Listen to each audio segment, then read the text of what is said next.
그래서 만성염증의 끝판왕이 바로 암이 되는 것이고, 같은 조건에서도 만성염증만 없다면 암세포로 가지 않는다, 이렇게 말씀드리고 싶습니다. 분해염이 오랫동안 낫지 않고도 설염 이런 궤양이 오래되면은 이것이 암이 될 수가 있거든요. 끊임없이 장이 나빠서 만성염증이 이렇게 그 신호를 주게 되면 이것이 지방 간염이 되고 간경화, 간암으로 갈 수가 있습니다. 그걸 너무 오래 방치하지 말고 내 몸 자체를 면역을 올리면서 좋게 해야지 낫는다.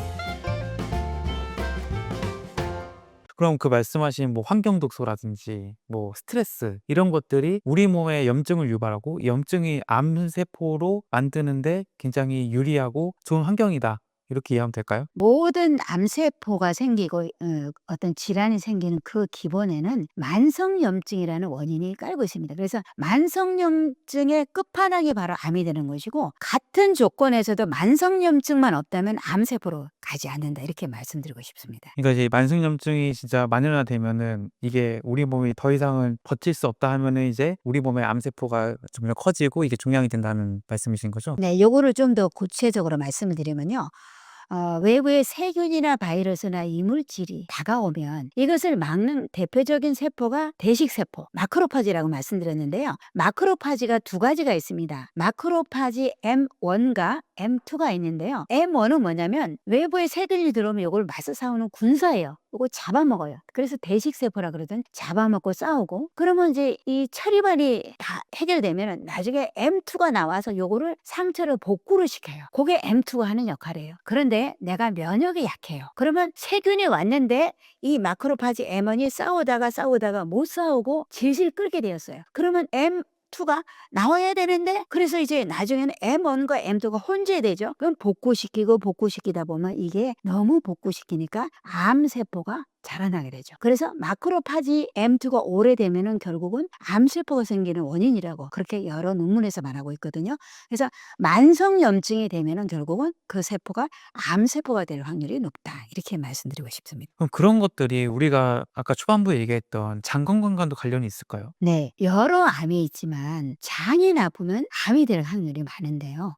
전립선 암 같은 경우에도 장하고 가깝잖아요. 그러면 같이 근데 전립선 암은 가장 안전한 암 중에 하나라 그래요. 왜냐면 너무나 속도가 늦어요. 그래서 전립선의 문제는 60 대는 60%, 70 대는 70%, 거의 다가 전립선의 문제를 갖고 있는데, 유독 장이 나쁘면 이 장에 염증성 사이토간이 전립선으로 가서 염증을 일으킬 수 있어요.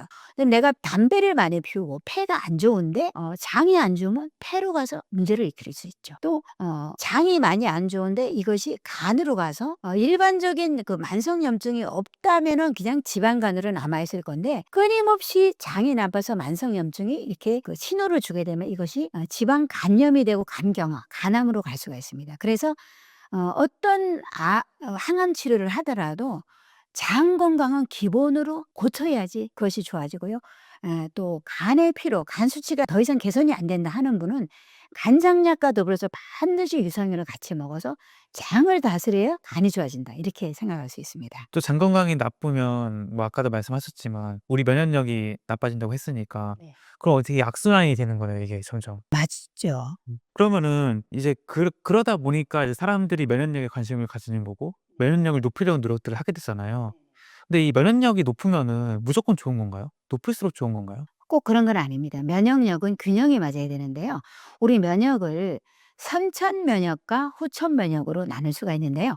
선천 면역은 뭐냐면은 호중부 대식세포, 마크로파지죠. 그다음에 NK셀, 자연 살상세포, 그래서 NK셀. 그다음에 우리의 정보를, 외부의 정보를 가져다 주는 수지상 세포, 이런 게 선천 면역이거든요.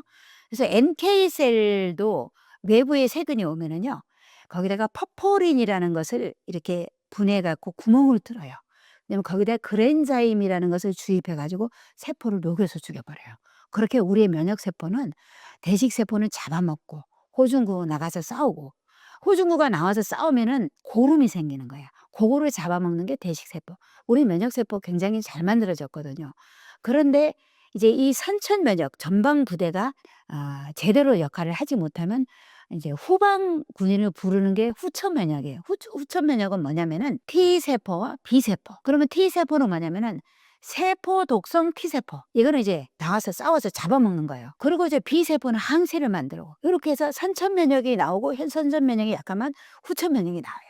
그런데 후천 면역은 어떤 성질이 있냐면은 너무 과하면은 오히려 자가 면역 질환을 일으켜요. 그래서 후천 면역이 너무 강하면은 아토피 알러지가 생겨요. 이 후천 면역 중에서 T세포가 있다 그러잖아요. T세포는 4가지가 있는데요. TH1 헬퍼, T 헬퍼 세포, T 도움 세포 1번. 그다음에 2번이 있어요. 그럼 1번은 뭐냐면 세균을 잡아먹는 거. 2번은 환경 독소가 있을 때 대항하는 거. 그런데 2번이 너무 많아요. 환경 독소가 너무 많이 들어와요. 그러면 아토피 알러지가 생겨요. 균형이 중요해요. 그다음에 T 레그 조절 세포, TH17 요거는 염증이 있을 때 조절. 면역은 균형이 중요한데 이것을 잘 잡아야 되고요. 자가 면역 질환은 후천 면역이 너무 과활성화되기 때문에 면역의 균형을 잡는 게 중요하다. 이렇게 말씀드리고 싶습니다. 면역이란 게 낮아도 안 좋은 거고 높아도 안 좋은 거고 균형이 맞았을 때가 제일 좋은 상태인 거네. 그렇죠. 그러면은 약사님께서 보시기에 이런 것들은 뭔가 염증이 많이 늘어났을 때 나타나는 뭔가 신호다, 뭐 증상이다 이런 거 뭐 있을까요? 우리가 이제 흔히 염증이 심하다 할 때는 어딘가에 상처가 났는데 안 낫는 거죠. 항생제를 처방받아서 1달, 2달 써도 안 나요. 그러면 항생제 먹으면은 막 설사하죠. 항생제 먹고 설사하고 그 항생제가 유해균도 죽이지만 유익균도 죽이잖아요. 그러면 이제 장이 초토화되죠.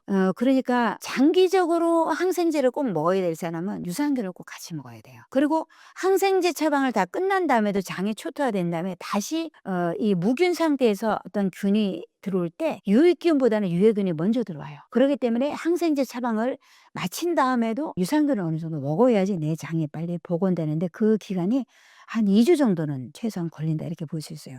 그럼 이제 항생제 처방을 1달, 2달 해도 안 나오니까 막 설사하잖아요. 그래서 항생제에 또 간도 나빠지고 위도 나빠지니까 장기적으로 쓸 수가 없어요. 그런데 상처가 안 나요. 이런 사람은 면역이 너무 약하기 때문에 내 몸에서 나을 힘이 없는 것이지 염증을 복구할 힘이 없는 것이지 항생제가 약해서 그 염증이 안 나는 게 아니에요. 그랬을 때는 면역력을 올리면서 요거를 복구하실 때 저는 뭐를 주냐면은 고순도 나노 커큐민과 프로폴리스 그다음에 감마리놀렌산 40% 제품 요거를 1달 정도 먹도록 드리면요. 그렇게 안 났던 염증이 나요. 예를 들어서 구내염이 안 낫는다. 입안에 이제 구강염이 안 나와서 고생하는 분이 있거든요. 고럴 때는 그런 식으로 항생제만 쓰지 말고 내 면역력과 염증을 가라앉힐 수 있는 요런 제제를 쓰면은 나을 수 있고요. 그다음에 탈모 때문에 고생하는 분들이 많이 있어요. 그래서 뭐 미녹시딜 샴푸 이런 거는 뭐냐면 혈관을 확장해서 모근이 나올 수 있도록 도와주기 때문에 바르는 것이라든지 또 먹는 거는 효모균이 들어있는 영양소를 먹죠. 그런 것도 먹는 분이 굉장히 많은데요. 장기간 탈모가 광범위하게 진행되면서 탈모가 낫지 않는 분은 그런 걸 써도 안 되거든요. 그런 사람은 바로 면역력이 약해질 경우가 있고 그다음에 모근 세포에 혈액이 가야지 머리가 나는 거거든요. 그래서 면역을 증강시켜주는 아라비녹실란 제제라든지 혈액을 공급하는 햄철이나 막힌 데 뚫어주는 전칠삼 제제를 같이 썼을 때 이런 광범위한 탈모로 지내는 사람 5-6개월 이상 써야 됩니다. 그렇게 해서 나을 수가 있고요. 그다음에 이제 면역이 약해질 때 어떤 게 있냐면은 이명증이 있어요. 이명증 환자가 굉장히 많습니다. 그래서 귀에서 삐 소리가 나거나 그다음에 이석증 때문에 어지러워서 병원에 실려가는 경우도 있거든요. 그러면 이 이명이라는 것이 왜 생기느냐? 이 소리를 귀에 달팽이가 아니라 유모세포라는 곳에서 이 신호를 전기 신호로 바꿔요. 그래 가지고 청각신경에 신호를 주면 내가 소리를 듣는 거예요. 그런데 면역이 약하거나 유모세포에 혈액이 잘 도달하지 않으면 청각 이 소리를 전기 신호로 바꿔주지 못하기 때문에 잘 듣지 못하고 막 어지러움증을 느낀다고 해요. 그리고 이명증이 생긴다고 합니다. 그래서 이명증의 그 원인은 귀의 문제이기도 하고 뇌의 문제인데요. 이명증을 개선하기 위해서도 면역력을 개선하면서 혈액을 갖다 주는 햄철이나 막힌 데 뚫어주는 전칠삼 제제를 쓰게 되면은 굉장히 도움이 되는데 이명증에 대한 처방은 동네 의원이나 대학병원 처방이 크게 다르지 않아요. 신경안정제, 그다음에 어지럼증을 개선해 주는 항히스타민제, 은행잎 혈액순환제, 위장약 요게 다예요. 그게 보험이 되고 은행김제제는 그나마 보험이 안 됩니다. 그래서 병원에서 할 수 있는 게 별로 없기 때문에 그런 약만 장기적으로 먹지 말고 오히려 이렇게 그 영양소로서 이명증을 해결해 줄 수 있습니다. 근데 이제 구내염이라는 게 뭐 우리가 이제 뭔가 잘못 씹어서 내 혀나 뭐 이 안을 씹을 수 있잖아요. 근데 이렇게 상처가 나는 걸 구내염이라고 하는 거죠. 근데 그게 오랫동안 낫지 않는다. 이러면 내가 지금 몸에 염증이 많거나 염증이 많고 면역력이 떨어진 상태다. 굉장히 약한 거예요. 그럼 그때는 이제 아까 뭐 말씀하셨는데 그 유산균 제제를 통해서 뭐 장을 좋게 하는 방법은 그 생균이 강할 경우에 면역력이 약하신 분은 부작용이 있을 수 있으니 의외로 그 구내염이 오랫동안 낫지 않고 또 설염 이런 궤양이 오래되면은 이것이 암이 될 수가 있거든요. 그래서 어딘가 염증이 너무 오래되면은 그거를 놔두지 말고 치료를 해야 되는데 커큐민 있잖아요. 커큐민하고 프로폴리스 그것도 좀 좋은 제품으로 드시고요. 감마리놀렌산 40% 짜리는 아주 고순도인데 이것이 그 상처를 복구하는 데 굉장히 도움이 되거든요. 그래서 요런 재질을 썼을 때 어딘가에 염증이 나지 않았을 때 도움이 되는 경우가 많습니다. 뭐 이런 것들은 부작용은 따로 없나요? 큰 부작용은 없죠. 그래서 염증이 안 날 때 사실은 병원에 처방을 받으면 보험이 되잖아요. 그러니까 저렴하죠. 그런데 항생제를 오래 쓰는 거는 위험한 일이에요. 그래서 보험이 되기 때문에 처방만을 고집하는 경우가 있는데 그러면은 내 몸이 그 약에 의해서 오히려 망가지기 때문에 그걸 너무 오래 방치하지 말고 내 몸 자체를 면역을 올리면서 좋게 해야지 낫다. 이런 개념을 가지면은 고생을 많이 안 하시고 또 욕창 때문에 고생하시는 분들도 많이 있거든요. 그래서 메디폼 같은 것도 붙이지만 욕창으로 오래 고생하시는 분들도 역시 햄철 같은 경우로 혈액을 오히려 잘 공급해 주면은 낫는 내 힘이 생기기 때문에 복구가 되는 경우가 많습니다. 그 혈관과 염증은 어떤 관련성이 있을까요? 염증이 혈관에 생겼다. 뭐 이런 거는 어떤 일이 일어나게 되나요? 네. 우리가 그 혈관병, 뇌졸중, 심장병 이것이 굉장히 중요하고 나이 먹을수록 굉장히 중요한 문제인데요.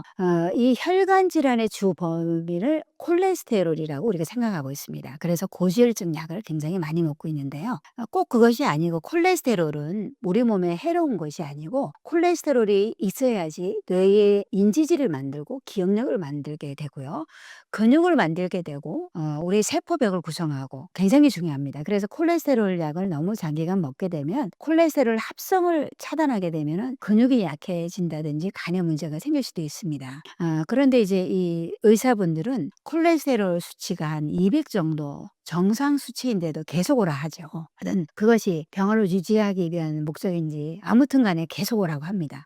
그런데 이 혈관의 문제가 콜레스테롤만의 문제가 아니고 염증이 사실은 혈관의 주 원인이다. 그 얘기를 하고 싶습니다. 이건 굉장히 중요한 문제라고 생각하는데요. 우리가 이제 염증은 급성 염증과 만성 염증으로 나눌 수가 있습니다. 그러면은 급성 염증은 우리가 딱 상처가 나서 피가 나면 요것을 염증 신호가 우리 혈관을 타고 딱 어디로 가냐면 간으로 가요. 간에서 요거를 파악하는 C 리액티브 프로테인 그게 뭐냐면 CRP예요. CRP가 딱 올라갑니다. 그럼 CRP가 올라가면 또 뭐가 있냐면 혈액을 응고해라. 빨리 지혈을 시켜야 되니까 프로트롬빈이 딱 나와요. 그래서 지혈을 딱 시키는 거예요. 이게 우리 몸을 살리기 위한 염증 반응이고 급성 염증이 생기면 열이 나고 통증이 나고 붓고 빨갛게 되는 이 4대 염증 반응이 일어나게 되죠. 그래서 우리 몸이 살아난 거지 염증 반응이 없으면은 큰일 나는 거예요. 그래서 우리가 막 열이 나고 감기에 걸려서 열이 나는 것도 빨리 열이 나는 그런 신호를 보내서 우리가 낫는 그런 과정에 있는 것이거든요. 그런데 이 염증이 만성화됐을 때가 문제가 됩니다. 급성 염증은 우리 몸을 이롭게 하지만 만성 염증은 우리 몸의 모든 질병의 근원이 될 수가 있습니다. 그래서 이 만성 염증으로 꾸준하게 염증성 사이토카인이 신호를 주게 되면 이 CRP가 올라가는데 만성 염증은 HSCRP다. 하이 센서티브 CRP. 그러니까 미세하게 이런 염증 신호가 오래 가게 되면은 혈관에서는 계속 혈관을 끈적끈적하게 만드는 거죠. 그럼 왜 혈관을 CRP가 올라가면 혈관이 끈적하냐? 세균이 이동하는 것을 막기 위해서 혈관이 끈적해진다고 합니다. 그러니까 만성 염증 신호가 있게 되면 혈관이 끈적해지는 거죠. 콜레스테롤 때문이 아니고 콜레스테롤도 원인이 되지만 만성 염증은 혈관병을 일으킨다. 그러면 내가 뇌졸중이 있다, 심장병이 있다, 그다음에 하지 정맥류가 있다. 이랬을 때 콜레스테롤만 내린다고 되는 것이 아니고 염증을 잡아야지 혈관이 끈적해지지 않는다. 그러면 이 염증성 사이토간을 가장 국제는 우리가 써온 천연물이 뭐냐? 그게 전칠삼이라는 거죠. 전칠삼은 염증성 사이토간을 억제한다는 논문이 수없이 많고요. 그러면서 혈관의 그 끈적한 것을 이렇게 풀어주는 그런 작용이 있거든요. 그래서 어떤 뇌졸중이나 심장 스텐트 시술을 한 다음에도 또 막히기 때문에 약하게 전칠삼 사포닌을 이렇게 꾸준하게 먹는다든지 하면은 다시 막힐 확률을 굉장히 줄어들게 하고, 그다음에 그것이 강하다고 느끼면은 나토키나제, 나또에 있는 나토키나제, 홍국 속에는요. 홍국은 뭐냐면 붉은 쌀 효모라 그래서 중국 사람들이 그 요리에 많이 쓰는 것인데요. 붉은 쌀을 이렇게 발효시킨 것인데 그 속에는 천연 스타틴이라고 하는 모나콜린 K라는 것이 있거든요. 그래서 천연 스타틴 역할을 하기 때문에 스타틴과 원리가 같은데 합성보다는 부작용이 적기 때문에 그런 나토키나제나 홍국으로 된 그런 제품들이 나와요. 요런 거를 평소에 챙겨 먹으면은 뇌혈관, 심혈관, 하지 정맥류에 도움이 되니까. 그래서 꼭 콜레스테롤 약만 먹는 것이 답이 아니고 염증 수치를 잡는 것이 문제다. 이렇게 말씀드리고 싶습니다. 그 염증을 잡는데 이제 약사님이 가장 좋다고 생각하시는 게 전칠삼 맞죠? 예, 제가 전칠삼을 약사님께 처음 들었고 제가 약사님께 가장 많이 들은 거라서 이 전칠삼이 굉장히 강렬하게 좀 남아 있습니다. 그래서 제가 또 사진을 또 인터넷에서 이제 찾아보니까 되게 좀 약간 좀 생강 모양 같기도 하고. 울퉁불퉁하네. 그니까요. 맞아요. 생강처럼 비슷하게 생겼어요. 되게 신기하더라고요. 그게. 그런데 굉장히 단단해요. 그거를 칼로 자를 수가 없을 정도로 단단한데, 그게 전칠이라는 게 뭐냐면은 밭에서 7년 동안 재배했다. 그다음에 삼칠, 잎사귀가 3개 내지 7개다. 이래서 그런 유래가 됐는데요. 중국 운남성이나 베트남 북부에서 재배되고 우리나라에서는 기후상 재배되지 않습니다. 한국 인삼은 보약 개념이라면은 전칠삼은 막힌 데를 뚫어주는데 굉장히 좋고요. 또 신기하게 막힌 데 뚫어주면서 지혈 작용도 좋아요. 그래서 그것을 이제 천연물의 아답토젠 작용이다 그러는데요. 우리 몸의 상태에 따라서 막힌 게 있으면 뚫어주고요. 또 출혈이 있으면은 지혈시키는데요. 제가 이걸 어떻게 쓰냐면은 눈발이 터진 사람이 있어요. 눈이 모세혈관 터져가 빨갛게 온 사람 있죠. 그런 사람에게 안약도 드리지만 전칠삼은 한 포나 2포를 같이 드려요. 그럼 왜 이거 한 포, 2포 먹어서 무슨 효과가 있어요? 근데 한 포 내지 2포 먹고 다음날 눈이 그게 없어졌어요. 혈관이. 그만큼 빨리 그를 해소해요. 그리고 타버거열 있죠. 타버거열에 멍들었잖아요. 굉장히 빨리 없어집니다. 그래서 멍크림과 더불어서 그 전칠삼을 1~2포 정도 먹고요. 어르신들이 불가피하게 넘어지잖아요. 그래서 소염 진통제 근육이완제와 더불어서 전칠삼을 한 2포 내지 5포 정도 하루에 1포씩 드셔야 하면은 굉장히 회복이 빠릅니다. 골절상도 골절이 빨리 회복되기 때문에 응용하면 좋고, 또 치질도 많거든요. 운전 많이 하거나 오랫동안 앉아있는 직업을 가진 분들, 남녀노소 불문하고 또 술 많이 먹는 분들 치질이 있는데요. 이게 출혈이 되면 참 곤란하잖아요. 그래서 먹는 치질약하고 바르는 약, 자약이 있는데요. 출혈이 있을 때 전칠삼을 하루 2포 정도 3일만 먹으면 신기하게 딱 없어져요. 그래서 치질에도 그게 뭐냐면 정맥류인데 정맥류에 막힌 데를 뚫어주고 어혈을 풀어주면서 지혈을 시키기 때문에 그럴 때도 한번 응용해 보시기 바랍니다. 이제 그 콜레스테롤을 생각하면은 이제 특정 음식을 먹지 말라 뭐 이런 그 특정 음식이 되게 일반적인 음식이 많잖아요. 뭐 네. 계란 노른자도 있고 뭐 오징어 같은 것도 있고. 근데 이런 것들이 정말 콜레스테롤을 악화시키는 그런 음식인가요? 그러니까 콜레스테롤 음식에 대해서 그냥 누명이 많은데요. 첫째로 우리가 생각할 때는 이제 돼지 삼겹살을 먹으면 콜레스테롤 많을 것 같다 생각하지만 그거는 이제 포화지방산이거든요. 포화지방산에는 LDL이 2가지 타입이 있는데 큰 사이즈가 있고 작은 사이즈가 있는데 2개가 같이 들어있어서 포화지방산은 아주 많이만 먹지 않으면 그렇게까지 위험하지 않다고 합니다. 그리고 이제 그 당 지수는 GI라 그러는데 콜레스테롤 지수는 CI라 그러거든요. 콜레스테롤 인덱스를 보면은 의외로 이제 우리가 지목하는 계란 노른자가 많은 게 아니고요. 높지 않습니다. 그리고 갑각류 종류, 오징어, 새우 뭐 이런 것들은 그렇게 많이 CI가 높은 게 아니고요. 제일 높은 거는 이제 액상과당과 탄수화물이죠. 그래서 우리가 먹는 그 패스트푸드에는 거의 액상과당이 들어가서 단맛을 이렇게 넣어주고요. 설탕보다 오히려 당 지수가 낮다고 나오기 때문에 안심하고 먹고 있고, 우리는 이제 점점 단맛을 좋아하고 무덤덤 맛을 싫어하는 그런 경향이 있습니다. 그래서 액상과당이 알게 묽게 들어가고 잼이라든지 콜라 사이다라든지 또 여러 가지 그 소스에도 액상과당이 많이 들어가고 있는데, 요것이 당 지수를 올리고 또 콜레스테롤 수치를 많이 올리기 때문에 오히려 갑각류라든지 오징어 좀 먹는다 그래서 크게 문제가 되지 않고, 계란은 굉장히 완전 식품으로 어르신들의 근력을 회복하는 데 너무나 좋고, 계란 노른자에는 인지질을 만드는 포스파다들이 세린 같은 걸 만들 수가 있기 때문에 하루에 2개 정도 열심히 드시면 좋겠습니다. 아니 제가 이제 정부에서 요즘 워낙 복지가 잘 돼 있으니까 이게 그냥 보건소에 가면은 뭐 고지혈증 뭐 대사질환 관련해서 그런 것들 무료로 이제 검사를 받을 수 있더라고요. 근데 저는 이제 그냥 뭐 무료라고 하니까 가서 받았는데 의외로 이 콜레스테롤 문제가 저한테 뜨더라고요. 그래서 이제 '내가 왜 콜레스테롤이 왜 이 문제가 생겼을까?' 이런 거를 보다 보니까 커피 얘기가 좀 나오기도 하더라고요. 이 커피를 많이 마시는 것과 콜레스테롤에 연관이 있을까요? 좀 연관이 있습니다. 아주 많지는 않고요. 커피를 먹으면 학습 능력이 좋아지고 집중력이 좋아지기 때문에 저도 어떤 집중일을 할 때는 커피를 몇 개 한두 잔 정도 마시는 편인데요. 커피 성분 중에서는 카페스톨이라고 하는 성분이 있는데요. 요거가 콜레스테롤 대사에 관련하는 그런 역할을 하는데요. 콜레스테롤이 잘 대사되지 못하게 해서 담즙으로 나오지 않게 하고요. 콜레스테롤이 재흡수되는 걸 굉장히 많이 하게 하는 역할을 해요. 그래서 커피를 많이 마시게 되면 이 카페스톨이 콜레스테롤이 오르는 데 한 10% 정도 역할을 하기 때문에 커피를 너무 많이 마시면 어떤 콜레스테롤이 담즙으로 나가는 것을 억제하는 그런 경향이 있고요. 대신에 거름망에 걸은 커피는 그 카페스톨도 걸러지기 때문에 거름망에 요즘에 이제 집에서 간편하게 커피 내려 갖고 하잖아요. 거름망에 걸러서 먹으면은 굉장히 도움이 되니까 너무 걱정하지 마시고요.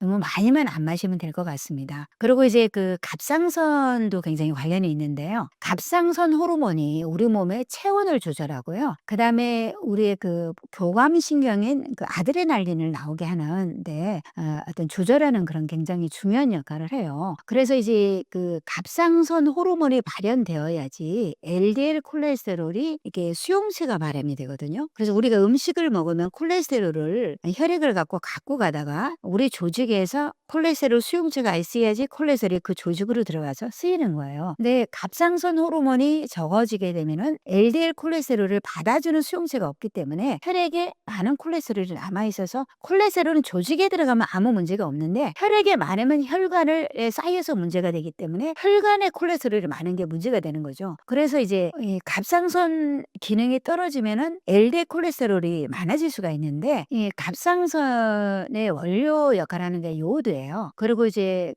요오드를 먹게 되면은 환경 독소를 많이 빼거든요. 그래서 미역 속에는 1mg 정도의 이 요오드가 들어있지만 매일 미역이나 다시마를 먹는 게 아니기 때문에 만약에 갑상선 기능이 떨어지게 되면은 어떠냐면은 무기력하고요. 체온이 좀 찌고 굉장히 머리가 멍하고 사람이 우울감이 생겨요. 그런 경향이 생겨요. 근데 이것도 무증상으로 나타나거든요. 꼭 갑상선 기능이 나쁘지 않다고 나오는데 무증상 갑상선 저하증이 의외로 많은 편이에요. 그래서 이렇게 내가 무기력하고 그렇다면은 갑상선 기능이 제대로 발휘하지 못하고 활성형인 갑상선 호르몬 이제 T4가 T3로 바뀌어야지 활성형인데 활성형으로 전환이 안 돼서 그럴 수도 있거든요. 그럴 경우에 또 환경 독소가 많아서 그런 경우가 생기거든요. 그리고 그런 사람은 요오드로 된 제품을 7mg 정도 하루에 1개 정도 먹으면 갑상선 기능이 이렇게 활성화되면서 뇌에 있는 어떤 불임 독소, 밀가루 음식을 많이 먹으면 불임 독소가 쌓이거든요. 요거를 빼주거든요. 그러면은 그게 빠지면 머리가 멍하던 것이 맑아지고 그다음에 콜레스테롤 수치도 좀 내려가고 그다음에 무기력하고 살이 찌고 이런 게 점점